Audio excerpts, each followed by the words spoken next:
I am pleased to have the opportunity to talk about S3179, the Service Member Housing Protection Act.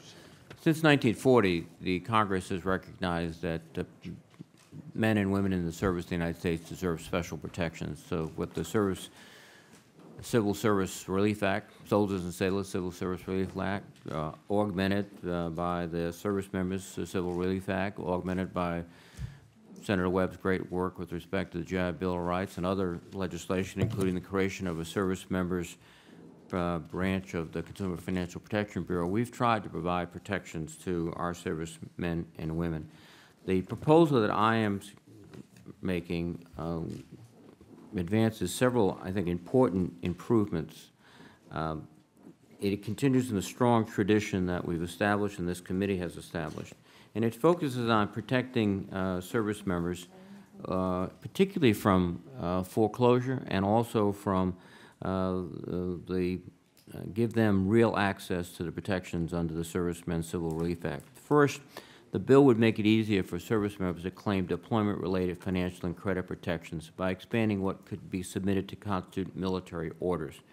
Currently, creditors require a copy of military orders in order to trigger the SCRA protections. However, these orders are often not cut until just before deployment, or in many cases when the serviceman or woman is already deployed. The legislation that we're proposing would broaden the concept of orders by allowing a competent authority to submit a letter indicating that the service member is in fact deploying, so they would be protected with respect to the rights that they have under the SCRA, including interest rate limitations of 6% on qualifying mortgages.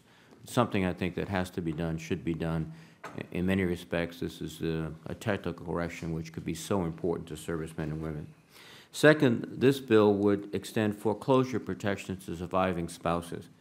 Currently, service members have a 9-month window of foreclosure protection following service to provide time to reacclimate to civilian life and to get their personal affairs back in order. But surprisingly, this is not protection is not offered to a widow of someone who dies on active service. I think this is something that should be done immediately. I can't think of anything more difficult than to bear the loss of a spouse in the service of this country and not being able to access at least a 9-month period in which they could avoid foreclosure.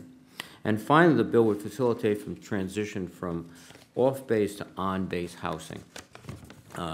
There's a shortage of military housing on many bases throughout this country. I don't have to tell this committee because many of you represent areas with substantial military installations.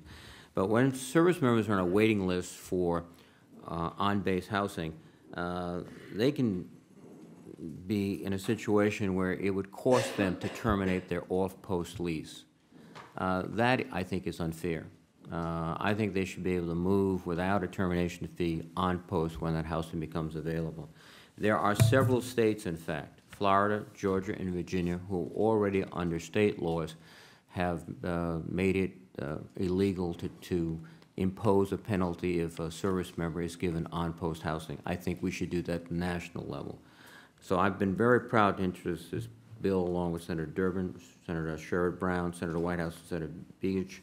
It's supported by the Military Coalition, the Military Officers Association of America, the Iraq and Afghanistan Veterans of America, the National Military Families Association, and the American Legion. And our legislation also complements, Madam Chairman, your bill S2299, which I've co-sponsored, which will better enable the Department of Justice to defend our service members and uphold their rights under the SCRA. Thank you very much for this opportunity to present this important legislation, and if you also would forgive me.